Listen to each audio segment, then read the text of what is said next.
नमस्कार साथियों।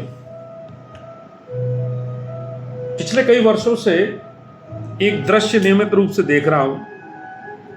सुबह भगवान सूर्यदेव का अभी क्षितिज पर पूरी तरह आना भी नहीं होता, पर मेरे व्हाट्सएप पर सुप्रभात सूर्य पूर्ण तेज के साथ उदित हो चुका होता है।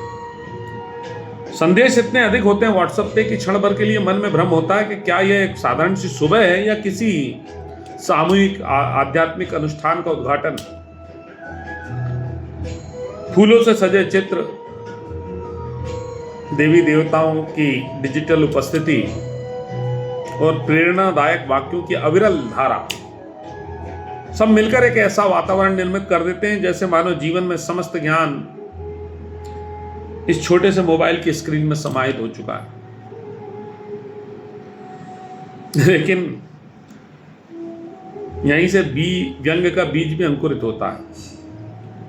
यदि इन सुबह सुबह आने वाले संदेशों की संख्या को कर्म में परिवर्तित कर दिया जाए तो निश्चय ही समाज का स्वरूप बदल जाएगा, रामराज्य स्थापित हो जाएगा। परंतु वास्तविकता यह है कि शब्दों का विस्तार हो रहा है और कर्मों का संकुचन।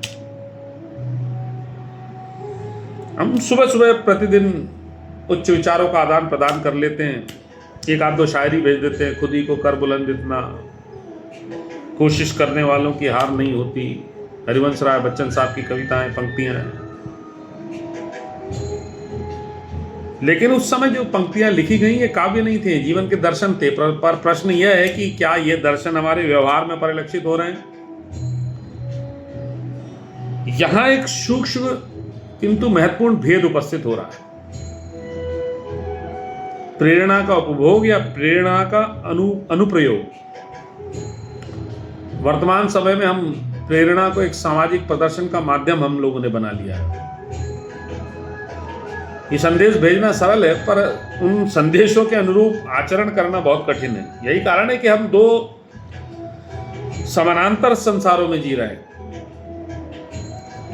एक वह जहां हम स्वयं को प्रस्तुत करते हैं और दूसरा वह जहां हम वास्तव में होते हैं। पहले में हम अनुशासित, बहुत जागरूक, बहुत कर्मठ, और दूसरे में हम टालमटोल करने वाले, आलस्य और असंगति से ग्रस्त। ये विरोधाभास केवल हंसी के लिए नहीं है, हास्य का विषय भी नहीं है, गंभीर सामाजिक संकेत भी है। अगर हम विचार करें तो प्रतिदिन सैकड़ों प्रेरणादायक संदेश हमारे समक्ष आते हैं, और हमारे व्यवहार में भी हमें उसी अनुपात में परिवर्तन करना चाहिए।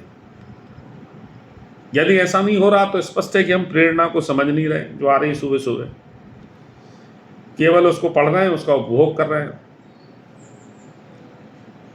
समस्या सुप्रभात के संदेशों में नहीं, समस्या यह है कि हमारे जीवन में हम अपने जीवन को प्रारंभ भी नहीं कर पा रहे हैं। समाधान क्या है? एक संदेश कम भेजा जाए,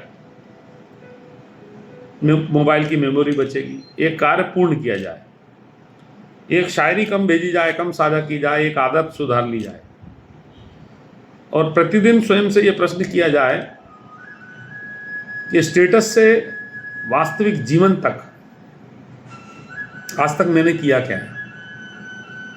क्योंकि यह साहित्य हमें प्रेरणा तो देता है, पर चरित्र कर्म से निर्मित होता है। शब्द हमें दिशा तो दे देते हैं, पर यात्रा स्वयं को करनी पड़ती है। जब यह समझ हमारे भीतर विकसित हो जाए या स्थापित हो जाए, तभी सुप्रभात केवल एक शब्द नहीं रहेगा, वास्तव में एक शुभारंभ बन जाएगा। जय महादेव।